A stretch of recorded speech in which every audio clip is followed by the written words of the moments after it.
তৃণমূলের জামানায় জমি মাফিয়াদের দৌরাত্ম্যের একাধিক ঘটনার সাক্ষী থেকেছে এই বাংলা। আর এবার দমদমের বিখ্যাত হনুমান মন্দিরের জমি দখলের অভিযোগ। জানা যায় দক্ষিণ দমদম পুরসভার 15 নম্বর ওয়ার্ডে রয়েছে ওই মন্দিরটি। এবার সেই মন্দিরের জমির দিকেই নজর জমি মাফিয়াদের। অভিযোগ, শুক্রবার বিকেলে মন্দিরের দেওয়াল ভেঙে জমি দখলের চেষ্টা করে দুষ্কৃতীরা। এ নিয়ে নাগেরবাজার থানার দ্বারস্থ হলেও পুলিশের তরফে কোনো রকম ব্যবস্থা নেওয়া হয়নি বলে অভিযোগ মন্দির কর্তৃপক্ষের। ওই মন্দিরের জমির মালিক পণ্ডিত হরিদ্বার ত্রিপাঠীর দাবি, জমি মাফিয়ারা এই মন্দিরের জায়গা দখল করে সেখানে নির্মাণ কাজ করতে চায়। জেসিবি নিয়ে এসে আমার পাঁচিলটা ভেঙে দিয়েছে আর ভেঙে আমার পুরো জায়গাটা দখল করার চেষ্টা করেছে। তার জমিটা আপনাদের কি মন্দির ছিল?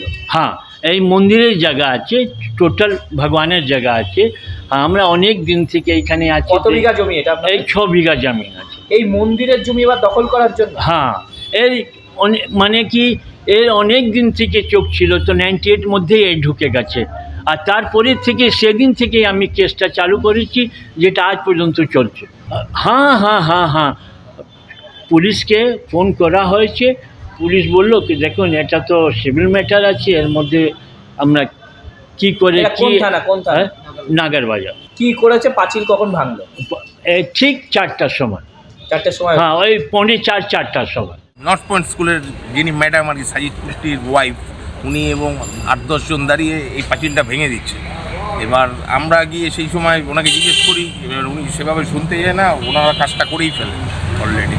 তারপর পৌরসভার লোক এসেছিল, ওনাদের সাথে কথা হয়েছে, আমাদের সামনে কাজটা স্টপ রাখতে বলে গেছে, জোর করে তারপর কাজটা স্টপ করেছে। এটা হয়েছে ওই 4:30-5:45 নাগাদ।